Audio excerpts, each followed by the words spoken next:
Bonjour, je m'appelle Nordine, votre conseiller expert chez HomeServe. Un climatiseur bien entretenu garde son gaz d'origine pendant des années. Mais si une fuite survient, ça peut vite devenir un problème pour votre installation. Alors comment savoir si votre clim manque de fluide frigorigène? Je vous aide à faire le diagnostic pour faire durer votre équipement. Tout d'abord, voyons ensemble quels sont les signaux d'alerte.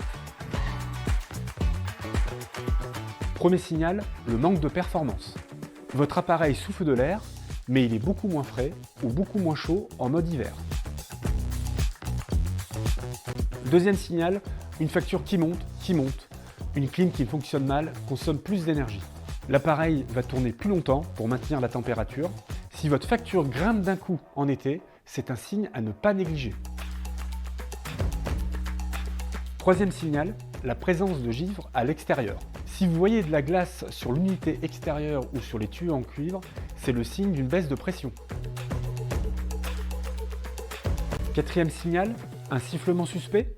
Si vous entendez un bruit de fuite d'air continu au niveau des raccordements, ou bien un bruit de bulle ou de gargouillis dans les tuyaux, cela indique que le fluide ne circule plus correctement.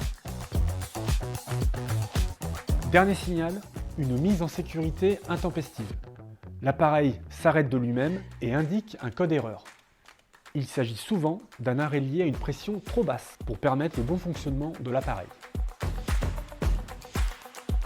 Avant de faire appel à un professionnel pour recharger votre installation, je vais vous aider à vérifier s'il manque vraiment du fluide. En tout premier lieu, vérifiez que vous avez bien sélectionné le mode cool de votre télécommande, souvent illustré par un flocon. Cela peut vous sembler basique, mais c'est une précaution à prendre. Premier réflexe de pro, avant d'incriminer le gaz, vérifiez l'état de vos filtres. S'ils sont encrassés, l'air ne circule plus. On peut alors croire, à tort, que la clim ne fait plus de froid. Procédez à un nettoyage à l'eau savonneuse afin que l'air passe à nouveau.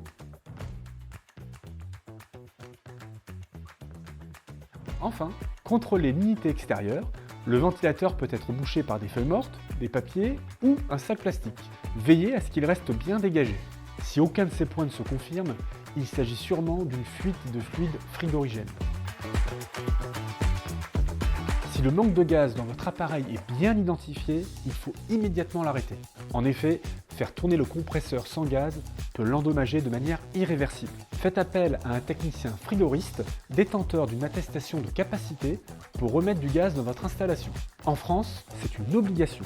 Vous ne pouvez pas intervenir par vous-même sur un circuit frigorifique. En effet, les fluides frigorigènes peuvent provoquer des brûlures cryogéniques s'ils sont utilisés sans équipement.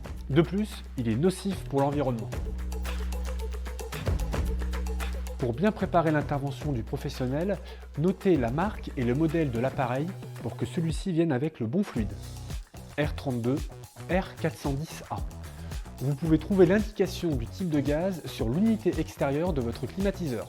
Le coût moyen d'une intervention pour recherche de fuite, réparation et recharge en gaz se situe généralement entre 300 et 500 € pour des appareils courants. Voilà, pour vous éviter ces désagréments, mon conseil est simple. Faites réaliser votre entretien annuel par un professionnel. Un petit resserrage des raccords lors d'une visite de routine, c'est le secret pour éviter une panne coûteuse, surtout en pleine canicule. Vous avez maintenant toutes les clés pour diagnostiquer un manque de gaz et savoir quand faire appel à un frigoriste. Attention, un dernier rappel de sécurité très important. Ne tentez jamais de manipuler ou de dévisser les raccords par vous-même. Le fluide frigorigène s'échappe à une température extrêmement basse et peut provoquer de graves brûlures sur la peau ou les yeux. Pour votre sécurité, laissez toujours cette manipulation à un professionnel qualifié.